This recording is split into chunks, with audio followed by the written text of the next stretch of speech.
One of my favourite movies of all time is One Flew Over the Cuckoo's Nest, and the main reason, aside from the brilliant story, is the star of the movie, Jack Nicholson. His devilish smile and magnetic personality make him irresistible to watch. Having acted in movies for the last 50 years, Nicholson has cemented himself as one of Hollywood's biggest stars. Keen to know more about this outstanding and entertaining man, I got hold of this book by Marc Elliot, simply titled Nicholson, the Biography.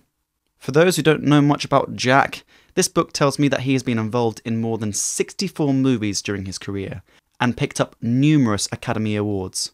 The author Marc Elliot is well known for writing biographies for big stars. His other works cover such superstars as Steve McQueen, Clint Eastwood, and Walt Disney, to name a few. So Elliot's focus is really on pop culture, movies, and music. This book holds 20 in-depth chapters marking Nicholson's life from his birth in 1937 to 2013. Each chapter is headed with an interesting quote from Nicholson himself. I like this one, from chapter 10. To succeed, in order to become a Brando or a Bob Dylan, you can't just punch a time card, take a nap, and pick up your reviews and your money. Your work is all-consuming. Whether you want to or not, you take your job home with you. Considering this isn't an autobiography, the pages offer a lot of intimate stories and insight into Jack's adventurous world. Elliot goes into a lot of depth with the film industry during the 50s and 60s, and talks a lot about the independent film movement that was taking place when Jack was starting out. This means that you'll be reading a lot of things that aren't really to do with Jack so much, but it gives the reader a backstory so you can get an idea of the people he was working with. The most interesting things I learnt from this book about Jack was that he had quite a severe acne problem when he was younger. As well as being taunted at school for his then short height and baby fat, he donned the name Chubbs from other students. His skin was covered with blemishes that would permanently scar and pit his face, shoulders, chest and back, causing him throughout most of his film career never to allow himself to be filmed without wearing a shirt unless the lighting was favourable and his body and face makeup was expertly applied. As well as being an actor, Jack was also a great screenwriter. He tried his hand at directing with movies such as Drive, he said, and Going South. Unfortunately, he never got rave reviews for his directing work. Jack had worked in the movies for more than 10 years before he got his big break. He'd been involved in 17 movies before Easy Rider, the film that made him an overnight star. Nicholson didn't find out about his family's secret until he was an adult. It turned out that his mother was actually his grandmother, and his older sister was actually his mother. Reports have been claimed that a man called Don Fasillo Rose, who dated Jack's real mother, was Jack's biological father. I don't know why, but I was surprised to find out that Jack liked to do a lot of drugs. His favourites being marijuana, LSD and cocaine. Page 38 talks about his first experience with LSD. He believed after taking it for the first time that he had seen the face of God. Jack was also known for smoking marijuana when writing scripts in his early days, and one of the chapters mentions his cocaine habit. Cocaine is in now because chicks dig it sexually. I guess it could be considered a sexual aid.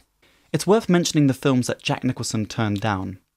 He was offered the role of Michael Corleone in The Godfather, which of course went to Al Pacino in the end. Jack also turned down the young priest in William Friedkin's The Exorcist, as well as the 1974's version of The Great Gatsby, which later he admitted to regretting.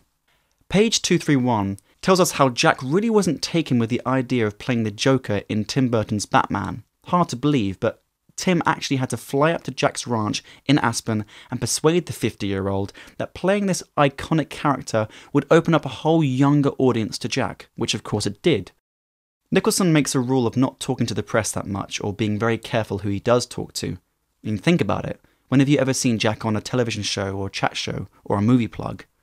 Nicholson states in the book that he never signs a contract that forces him to plug the movies after filming.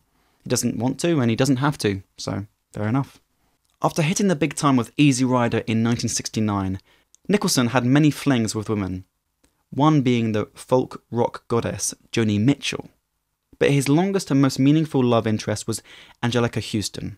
The book talks a lot about their non-monogamous relationship throughout the book, which is mostly on Jack's end. It's plain to see that Jack had an unquenchable appetite for women, but Jack and Angelica stayed together for at least 16 years from 73 to 89. My goal with reading this bio was to understand what made Jack Nicholson the man he was and why he was so successful. Turns out, he's an extremely generous man with his time and always has his home open to any friends who wanted to stop by or stay for a few days. He loves basketball to the point where it sometimes would interfere with his work. He was always the life of the party and indulged plenty in drugs and women. He's a massive art collector with $100 million worth of top-end pieces, including some by Picasso. But Jack was obsessive about his craft. He worked hard and he played hard. To conclude, Marc Elliot has done a great job in helping me get to know the real Jack Nicholson. I would recommend this book to anyone who wants to know his earlier years in particular, and if we ever get an autobiography by the man himself, this will have to do.